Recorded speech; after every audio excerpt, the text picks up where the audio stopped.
안녕하세요. 고려대학교 산업교육공학과 DSBA 연구실 소속 석박통합과정 강영호입니다. 제가 오늘 리뷰할 논문은 템포 Prompt Based Generative Pre-trained Transformer for Time Series Forecasting이라는 논문입니다. 작년에 아카이브 프리프린트로 공개된 논문입니다. 목차는 다음과 같이 준비하였습니다. 먼저 본 논문에 대해 간단하게 소개하도록 하겠습니다.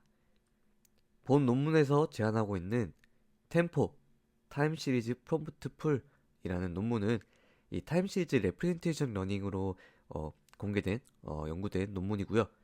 이, 이 타임 시리즈 레프레젠테이션 러닝을 위해 해석 가능한 프롬프트 튜닝 기반 제너레이티브 트랜스포머 템포를 제안을 했습니다.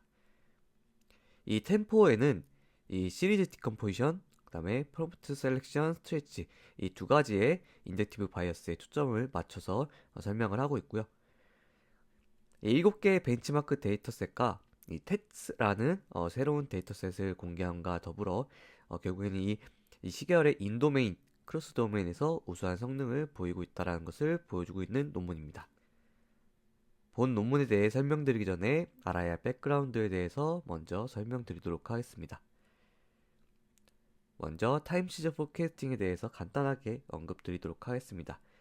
이 타임 시리즈 포캐스팅이란 이 시계열의 과거 데이터를 바탕으로 모델이 학습이 되고 과거 데이터를 통해 가지고 이 퓨처 값을 예측하는 그런 태스크를 의미를 합니다. 그래서 이 과거의 값, 옵저베이션을 인풋으로 받아서 이 타겟 값, 미래 값들을 예측하는 그런 태스크라고 보시면 될 것 같고요.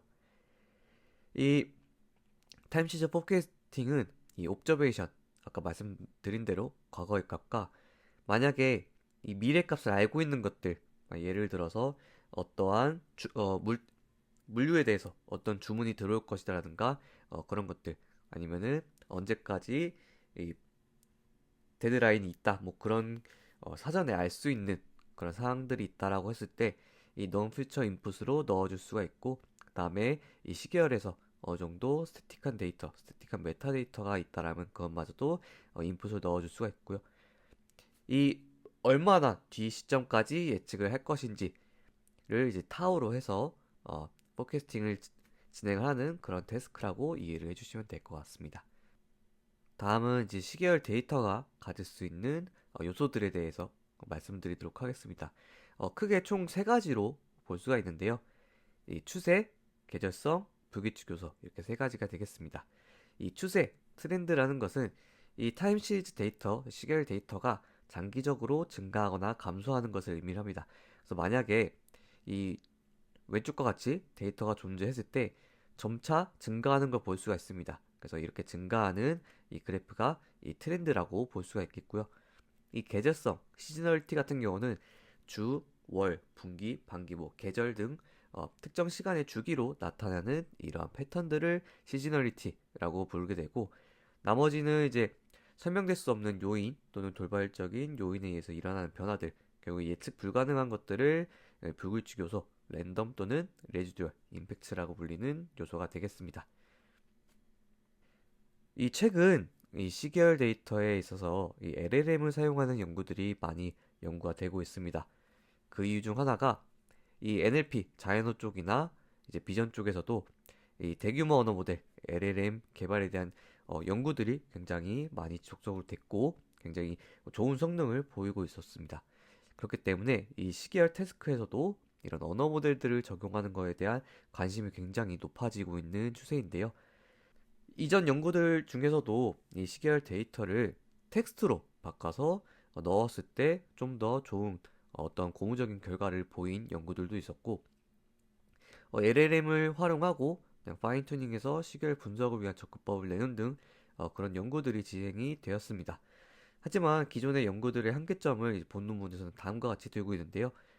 결국에는 이제 시계열의 다양한 도메인, 다양한 영역의 샘플에 대해서 결국 서로 다른 템플릿들을 요구하기 때문에 결국에는 다시 학습을 해야 된다라든가 아니면은 제로샷을 했을 때 성능이 떨어진다든가 그런 유연성이 굉장히 떨어지는 것을 첫 번째 한계점으로 두었고, 그 다음에 두 번째는 결국 이 시계열 데이터가 갖는 그 고유한 특성들을 결국 배제를 한 채 그런 것들을 무시를 한 채 임베딩을 구성하기 때문에 결국 LLM 내에서는 이런 고유한 특성들을 제대로 학습하지 못한다. 그리고 결국에는 LLM 내에서 이런 특성들을 분류해서 이해를 못한다라는 한계가 두 번째 한계점이 되겠습니다. 그리고 세 번째는 이 멀티모달에 대한 LLM에 대한 연구는 아직 매우 제한적이다라고 언급을 하고 있는데요. 이 시계열 데이터만 사용하는 게 아니라 시계열 데이터에 이 텍스트를 같이 묶어서 사용한다라든가 뭐 비전을 이미지를 같이 사용한다라든가 그런 멀티모달 관련된 연구들은 굉장히 제한적이다라는 것을 세 번째 한계점으로 두고 있습니다. 이 시계열 데이터에 LLM을 사용하는 기존 연구들 같은 경우는 프롬프트 캐스트라든가 테스트라든가 원핏 올이라든가 기타 등등 연구들이 진행이 되었습니다. 본 논문에서는 여기서 제목에서 나오는 것처럼 프롬프트 베이스드라는 것이 붙고 있습니다. 이 프롬프트라는 것은 결국에는 이 모델이 특정 태스크를 수행하거나 특정 유형의 출력을 생성하도록 안내하는 지침 또는 입력이라고 할 수가 있는데요. 결국 단순히 인풋 입력을 넣어줄 것뿐만 아니라 어떠한 정보를 같이 전달해 주는 것이라고 생각할 수가 있습니다. 그래서 이 프롬프트 방법에는 이 하드 프롬프팅 해가지고 어떠한 텍스트를 직접 넣어준다든가 아니면은 인베딩을 추가적으로 넣어서 튜닝이 가능하게끔 하는 소프트 프롬프팅이 있고요. 결국에는 이 프롬프팅 방법은 이 파운데이션 모델에 새로운 다운스트림 태스크에 적용하는 효율적이고 굉장히 저렴한 방법 중에 하나가 되겠습니다. 이 프롬프트 방법은 이 자연어에 그치지 않고 이 비전 쪽, CV 쪽에서도 오브젝트 디텍션이라든가 이미지 캡처링 등과 같은 그런 태스크에도 많이 이용이 되고 있는 방법 중에 하나입니다. 이제 본 메서드에 대해서 설명드리도록 하겠습니다. 먼저 전체적인 프레임워크 보고 가도록 하겠습니다. 보시면은 시계열에 인풋이 들어가게 되고 시계열 인풋이 트렌드, 시즈널, 레지듀얼 아까 전에 제가 설명드렸던 세 가지 요소로 분해가 된 다음에요. 그 다음에 정규화가 되고 패칭이 되고 그 다음에 인베딩이 나오게 되는데 위에 보시는 프롬프트 풀이라는 것에 키랑 밸류 값을 통해서 도출된 이 프롬프트들을 같이 하나의 인풋으로 해서 이 트랜스포머 블럭에 넣어주게 되고요. 결국 이렇게 나온 아웃풋들을 디노멀라이제이션 해준 다음에 컨캣을 해서 최종 예측을 하는 그런 구조로 되어 있습니다. 하나하나 자세하게 설명드리도록 하겠습니다. 그 전에 프로그램 데피니션, 이 노테이션하고 이 데피니션에 대해서 먼저 말씀드리도록 하겠습니다. 이 시계열 밸류들을 x, t, i로 두고 있고요. xt 밑에 t는 이 시점이라고 보시면 되고 i는 이제 변수 넘버라고 이 변수 인덱스라고 생각해 주시면 될 것 같습니다. 그 다음에 컨텍스트 랭스 k 아까 말씀드린 대로 옵저브 인풋 앞서서 그러니까 인풋으로 넣어줄 이 시계열 길이를 k라고 봐주시면 되고 프레디션 랭스를 h로 두었습니다. 결국 예측하고자 하는 이 시계열의 시점들을 합쳐서 h 길이만큼 예측을 한다라고 이해를 해주시면 될 것 같고요. 그 다음에 앞서 말씀드린 대로 프롬프트를 사용하고 있기 때문에 이 프롬프트를 여기서는 vi라고 지정을 해줬습니다. 그 다음에 모델은 f, 근데 모델의 파라미터를 파이라고 두었다고 생각을 해주시면 될 것 같고요. 결국에는 이 모델 f에 과거의 옵저베이션 값을 넣어주고 그 다음에 프롬프트를 같이 넣어줬을 때 해당 모델의 파라미터를 통해서 이 미래값, 이 프레딕션 랭스 h만큼 해당하는 미래값을 예측하는 태스크다라고 이해를 해주시면 될 것 같습니다. 다음은 트렌드 시즈널리티 디컴포지션입니다. 앞서 말씀드린 대로 시계열은 세 가지 컴포넌트를 가지고 있고 이 세 가지 컴포넌트로 분해를 할 수가 있습니다. 결국 이렇게 분해를 하게 되면은 이 트렌드, 시즈널리티, 레지듀얼 이 세 가지를 따로따로 인풋으로 해서 개별적으로 검토하고 모델링 해가지고 해당 세 가지 요소들에 대해서 정보를 최적으로 추출하는 데 도움이 될 수 있다라고 저자들은 언급을 하고 있고요. 이렇게 트렌드 시너티 디컴포지션 하는 이유가 실제 어플리케이션에서 일반적으로 사용되고 실무자가 해석하기 쉽다라는 점에서 이런 디컴포지션 방법을 사용했다라고 합니다. 이 디컴포지션 방법도 여러 가지가 있는데요. 그 중에서도 이 저자들은 STL 디컴포지션을 사용했다라고 하고요. 밑에 이제 포뮬레이션을 확인해 주시면 될 것 같은데 기본적인 인풋이 있을 때 트렌드, 시즈널 시즈널리티, 레지듀얼 이 세 가지로 분해를 할 수가 있고, 이 트렌드 같은 경우는 다음 식과 같이 무빙 에버리지 통해 가지고 트렌드를 도출하고, 시즈널리티 같은 경우는 로이스 스무딩 방법을 사용해 가지고 이 주변 데이터 포인트에 이런 가중치를 부여해서 지역적 회귀를 하는 그런 방법을 사용을 했습니다. 이 가중치 같은 경우는 일반적으로 가우스 커널 같은 커널 함수를 사용해서 어, 계산을 하게 되고요.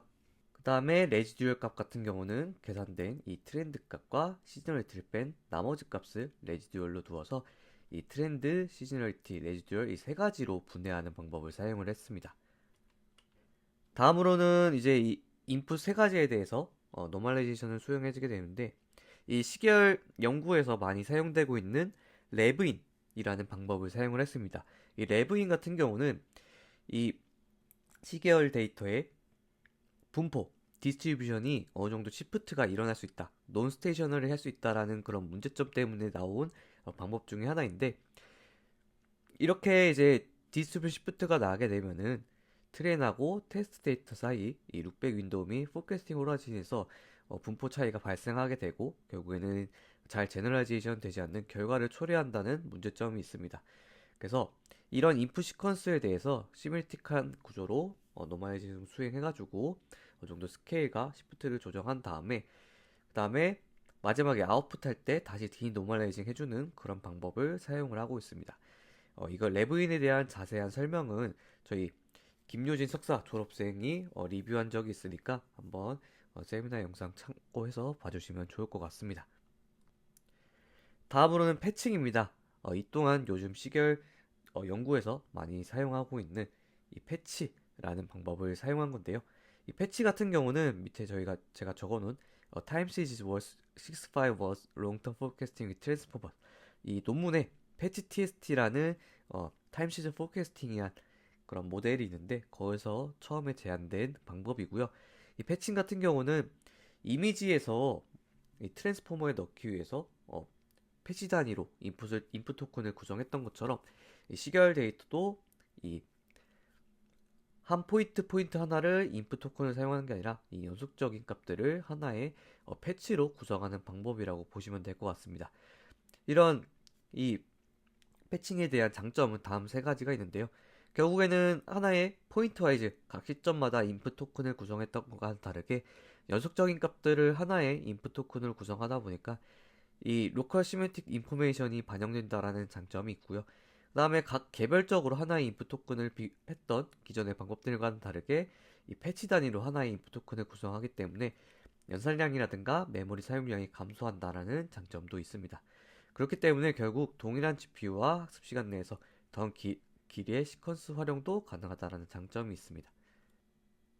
네, 그렇게 해서 인풋 시계열이 트렌드, 시즈널, 레지덜로 세 가지로 나눠지게 되고 그다음에 노멀라이징 해주고 패칭으로 해주게 되면은 다음과 같이 LP랑 결국에는 패치의 길이랑 패치의 개수로 쉐이프가 생성이 되게 됩니다.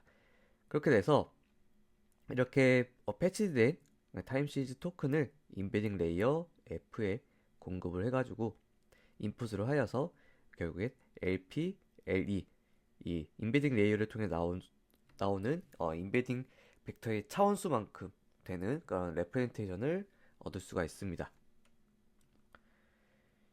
그러고 나서 결국에는 이제 프롬프트 풀하고 같이 하나의 인풋을 구성하게 되는데 이 프롬프트 풀 같은 경우는 이 고유한 키 밸류쌍으로 저장된 프롬프트의 쉐어드 풀이라고 합니다. 이게 어떤 건지 이제 밑에서 설명을 드릴 건데 결국에는 여기서 하고자 하는 것이 이 프롬프트 풀에다가 이전에 과거의 경험들을 쌓아두고 어떠한 인풋 시계열이 들어왔을 때 이 프롬프트 풀에서 그 과거의 경험과 굉장히 유사했던 그런 경험들을 찾아내가지고 그때의 패턴을 하나의 프롬프트로 인풋을 같이 넣어주겠다라고 이해를 해주시면 될 것 같습니다. 그래서 다시 한번 설명을 드리자면은 이 유사한 입력 시계열이 들어왔을 때 이 풀에서 동일한 프롬프트 그룹을 검색해서 관련 과거 경험을 활용한다. 그래서 이 프롬프트 풀 방법을 사용해서 다양한 데이터셋에서 학습된 패턴을 더 잘 인식하고 적용할 수 있도록 해서 이제 모델링의 효율성이나 예측 성능을 향상시키려고 하였다고 저자들은 언급을 하고 있습니다. 그래서 이 방법들에 대해서 다시 한번 설명을 드리면은 이 프롬프트 키 밸류 페어를 다음과 같이 구성합니다. 그래서 보시면은 키 1, 밸류 1, 키 2, 밸류 2 이렇게 해서 총 m개까지 구성이 되어 있고요. 이 밸류 같은 경우는 앞서 이 임베딩 벡터랑 동일한 쉐이프를 가지고 있고, 키 같은 경우는 이 LE 사이즈만 갖고 있습니다. 그래서 어떤 키가 주어졌을 때 이 저희가 쿼리로 들어갈 아까 패치된 임베딩 벡터들과 키의 이 감마라는 펑션이 계산이 되게 되고, 그렇게 되면은 이 스코어가 계산이 됩니다. 스코어들이 계산이 되는데, 이 스코어를 기준으로 가장 높았던 탑K의 프롬프트를 선택을 해가지고 기존에 이제 쿼리로 사용했었던 임베딩 벡터랑 같이 함께 컨캣을 해가지고 하나의 인풋 임베딩을 구성하는 것을 볼 수가 있습니다.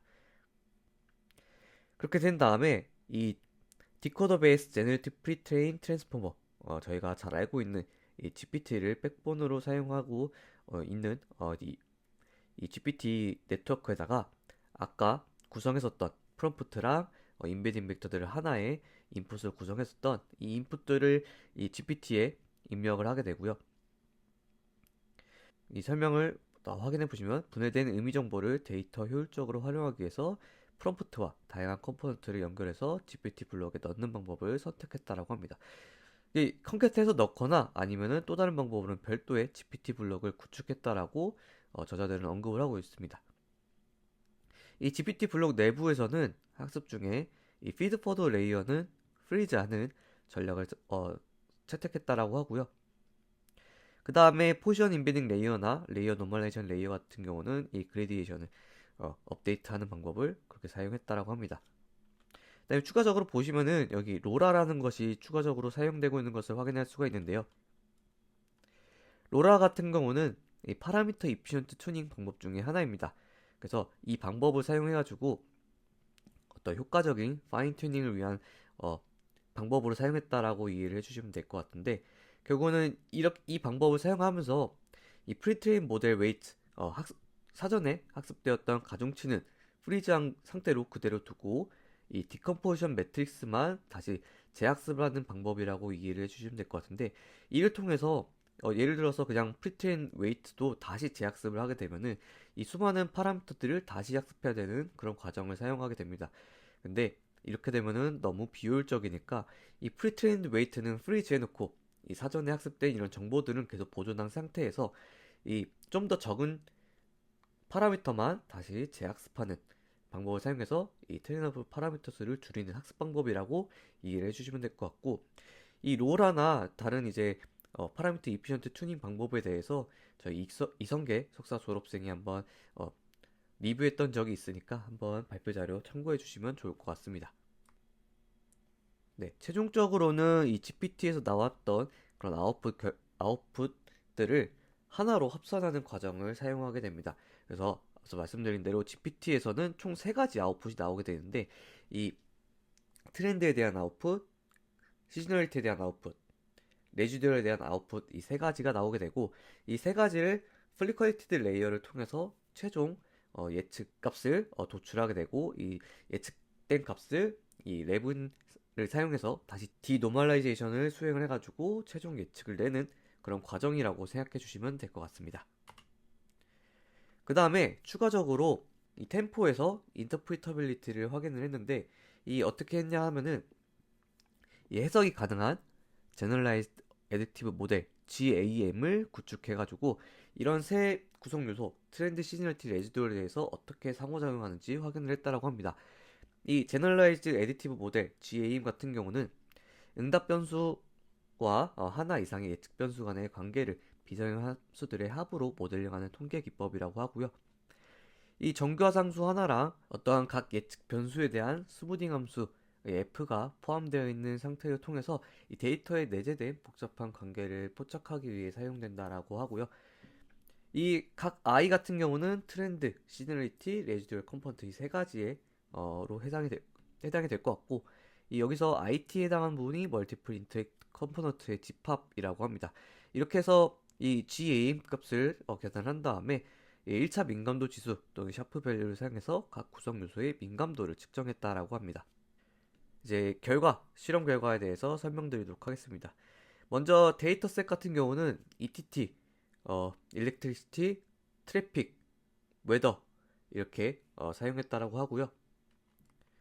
베이스라인 같은 경우는 크게 네 가지: 프리트레인 LLM 베이스 모델, 트랜스포머 베이스 모델, 리니어 베이스 모델, 이 제너럴 2D 베리에이션 모델, 이 네 가지의 꼭지가 되겠는데, 이 프리트레인드 LLM 베이스 모델 같은 경우는 버트, GPT-2, T5, 라마를 사용했었고, 이 트랜스포머 베이스 모델 같은 경우는 일반적으로 타임시리즈 포캐스팅에서 많이 사용되었던 패치-TST, 오토포머, 패드포머, 인포머, 이티스포머, 논스테이셔너리 트랜스포머, 리포머를 사용했고, 리니어 베이스 모델은 N리니어, D리니어, 라이트 TS, 그 다음에 제너럴 2D 베리에이션 모델 같은 경우는 타임스냅 이렇게 사용했다라고 합니다.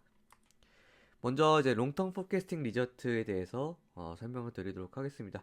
롱텀 포캐스팅 결과는 이 모든 데이터셋, 모든 예측 기간에 걸쳐 가지고 기존의 베이스라인보다 좀 더 좋은 성능을 보였다라고 합니다. 특히나 이 웨더랑 ETT M1 데이터셋 같은 경우는 이 기존의 소타 모델이었던 패치 TST보다 MA에서 49.41%, 54.3%의 성능 향상을 보였고, 이 프리트레인된 다른 예측 모델과 비교했을 때도 이 템포가 일관되게 우수한 결과를 보였다고 하고요. 결국에는 이제 LLM에 프롬프트 풀을 넣고 그다음에 시리즈 디컴포전을 했던 게 정확성과 효율성을 높이는데 크게 기여했다라고 저자들은 언급을 하고 있습니다. 다음은 투어스 파운데이션 모델 트레이닝입니다. 여러 도메인 데이터셋에 대해서 단일 모델로 하나를 학습한 다음에 보지 못했던 언신 도메인에서 비슷한 성능을 냈는지 테스트했습니다. 결국에는 제로샷 포캐스팅 성능을 확인했다라고 이해를 해주시면 될 것 같은데, 이 템포가 MSE, MA에서 증가 규모가 가장 작았다고 합니다. 그러니까 앞서서는 모두 해당 데이터셋으로 학습한 다음에 해당 데이터셋의 결과를 확인했었던 그런 방법이었는데, 그거보다 제로샷으로 했을 때 얼마나 성능이 저하됐는지 확인한 건데, MSE, MA 증가 규모가 가장 작았다라는 말은 그런 이제 성능 저하가 가장 적었다, 퓨샷인데도 예측을 잘한다라고 이해를 해주시면 될 것 같습니다. 그래서 일부 베이스라인 모델보다도 템포가 좀 더 좋은 성능을 냈다라고 언급을 하고 있고, 결국에는 강력한 일반화 성능을 가지고 있고, 이 연신 도메인에서도 그런 강력한 성능을 유지하면서도 예측을 잘할 수 있다라고 저자들은 언급을 하고 있습니다. 다음은 데이터 이피션트 어댑션입니다. 이 학습 단계에서 학습할 수 있는 데이터셋의 일부 굉장히 조금만 사용해서 5%, 10%만 사용해가지고 결과를 확인했다라고 이해를 해주시면 될 것 같은데, 모든 데이터셋에서 이 템포가 적은 데이터로 학습을 했음에도 우수한 성능을 보였고, 타임스냅과 디리니어에 비해서 각각 20%, 25%의 MS의 감소를 달성했다. 그래서 경고하고 데이터 효율성이 굉장히 좋다라는 것을 저자들은 강조를 하고 있습니다. 앞의 결과가 5%의 결과고 뒷부분이 이제 10%만 사용했을 때의 결과입니다. 저자들은 일반적으로 사용하는 벤치마크와 함께 이 태치 데이터셋이라는 것을 새로 공개를 했습니다. 이 태치 데이터셋 같은 경우는 시계열 데이터랑 텍스트가 같이 엮여져 있는 데이터셋입니다. 그래서 먼저 시계열 데이터에 대해서 설명을 드리자면은, 이 스탠다드 푸어스 500 인덱스 S&P 500이라는 것을 포함을 하고 있는데, 이것은 미국 500대 기업의 주식 성과 및 성과를 측정하는 주식 시장 지수라고 합니다. 그래서 이 11개의 섹터가 데이터셋에 포함이 되어 있습니다. 이 11개 섹터는 이 밑에 제가 명시를 해놨고요. 여기서 7개 섹터 같은 경우는 학습 및 평가 섹터로 사용했었고, 마지막 4개 섹터는 제로샷 포캐스팅을 위해서 언신 섹터로 남겨두었다고 합니다. 근데 굉장히 많은 기간에 이런 이제 주식 시장 지수 데이터가 포함이 되어 있는데, 2010년 이전에는 좀 데이터가 부족을 해가지고 리니어 인터폴레이션을 통해서 보관을 했다라고 언급을 하고 있습니다. 다음은 컨텍스추얼 데이터 컬렉션, 즉 이제 데이터셋에서 텍스트에 해당하는 부분입니다. 본 저자들은 기존의 시계열에 LLM을 사용한 연구들이 있었으나 그 LLM을 그냥 단순하게 시계열을 데이터로 받는 용도로만 사용했다. 그리고 이 LLM이 자이너용으로 프리트레인 되었었지만 그냥 단순하게 시계열만 사용했다라는 것이고요. 그래서 거기다가 추가로 시계열 데이터에는 회사의 내부 과거 정보들은 포함이 되어 있으나 이 외부 정보들은 포함되어 있지 않다라고 언급을 하고 있습니다. 다시 한번 말씀을 드리자면은 시계열 데이터의 이 시계열 안에서는 내부 어떤 센서라든가 어떤 요소들의 그런 과거 정보들은 포함이 되어 있으나 그거에 영향을 줄 수 있는 외부 정보들은 거기에 데이터로 추가되어 있지 않다라고 언급을 하고 있는 거고요. 이 외부 데이터에 포함될 수 있는 정보들은 첫 번째 지역 간의 정책 변화라든가 아니면 두 번째 세계적으로 발생하는 중요한 사건 그리고 세 번째 기업 제품에 대한 대중의 반응 같이 이런 것들이 그 요소들에 영향을 줄 수 있다라고 언급을 하고 있는 겁니다. 어, 이 저자들은 이 쿼리, 분기, 연관 컨텍스트, 회사 정보, 특정 요구 사항 등 이런 세부 정보들을 사용자 메시지로 통합을 하고 응답에 대한 토큰 한도를 110개로 설정해서 이 챗GPT AI를 통해서 이런 컨텍스트 정보를 얻고 이런 컨텍스트 정보를 텍스트로 사용해서 아까 앞서서 말씀드렸던 시계열 데이터와 함께 같이 인풋으로 사용하는 그런 데이터셋을 구축을 하였습니다. 그래서 먼저 쇼텀 포캐스팅 이 아까 말씀드렸던 컨텍스추얼 인포메이션을 포함한 쇼텀 포캐스팅 결과에 대해서 설명을 드리도록 하겠습니다. 결국 아까 말씀드린 대로 텍스트랑 시계열 데이터를 같이 인풋으로 사용했다라고 하는데요. 사용했다라고 말씀을 드렸는데 이 아래에 설명이 되어 있습니다. 이 텍스트 인베딩을 활용해서 학습 가능한 파라미터로 소프트 프롬프트를 먼저 구성을 한 다음에 인풋 인베딩 앞에다가 같이 이를 연결해서 컴퓨터에서 사용했다라고 이해를 해주시면 될 것 같고 이렇게 해서 쇼텀 포캐스팅을 확인을 해봤을 때 에너지나 이 소비재를 제외한 모든 부분에서 SMAP가 30% 이상 감소했다라고 하고요. 아까 7개에 대해서는 인도메인으로 확인했다라고 말씀을 드렸잖아요. 이런 인도메인 섹터 내에서는 헬스케어 부문, 그 다음에 크로스 도메인에서는 이 부동산 부문에서 각각 최대 51.2%, 57.6% 감소하는 것을 확인을 했다라고 합니다. 그렇게 인도메인 섹터랑 크로스 도메인 섹터에서 평균 SMAP 각각 32.4%, 39.1% 감소하는 결과를 보았다라고 언급을 하고 있습니다. 다음은 아날리시스입니다. 아까 말씀드렸던 해석 가능에 대해서 여기서는 직접 한번 확인해보는 그런 시간을 가졌는데요. 그래서 이 트렌드, 시즈널티, 레지듀얼, 그 다음에 에러에 대해서 한번 확인을 해봤습니다. 이 샤프 값을 사용을 해가지고 보았는데요. 이 샤프 값 같은 경우는 그 가능한 모든 피처 조합에서 예측 결과에 대한 각 피처의 평균 기여도를 정량화해서 이 피처의 중요도를 확인하는 그런 방법 중에 하나입니다. 그래서 이 아까 말씀드렸던 GAM을 도출한 다음에 그 샤프 값을 사용했을 때는 이 피규어를 확인해 봤을 때 이 트렌드 컴포넌트들이 다른 요소에 비해서 굉장히 중요도가 높다라는 것을 확인할 수 있습니다. 결국에 이 트렌드 컴포넌트가 이 모델의 예측에 지배적인 영향을 끼치고 있다라고 확인할 수 있고 결국에 이 트렌드에 굉장히 의존성이 높다라는 것을 암시를 할 수 있습니다. 결국 이 STL 디컴포지션 같은 경우는 전체 예측에 대한 각 구성 요소의 개별 기여도를 식별하고 정량화할 수 있다. 그래서 이런 방식들이 굉장히 유용하다라고 저자들은 언급을 하고 있고요. 그 다음에 어블레이션 스터디입니다. 어블레이션 스터디 같은 경우는 프롬프트를 없애보거나 아니면은 디컴포지션 없애보는 이런 실험들을 사용을 했는데 이 프롬프트를 없애고 나서 결과를 확인했을 때는 MSE, MA 값이 증가를 해서 예측 정확도가 감소했다는 것을 확인을 했고요. 이 디컴포지션 요소를 없애는 경우 성능 저하가 굉장히 뚜렷하게 나타났다고 합니다. 그래서 이런 이 템포에서 프롬프트랑 이 디컴포지션 사용했던 것들이 굉장히 예측 정확도에 있어서 굉장히 중요했다라고 저자들은 언급을 하고 있습니다. 그 다음에 케이스 스터디, 이 프롬프트 풀에 대한 케이스 스터디를 확인을 했는데요. 이 확인을 하기 위해서 이렇게 다음과 같이 그래프로 이 시각화를 진행을 했습니다.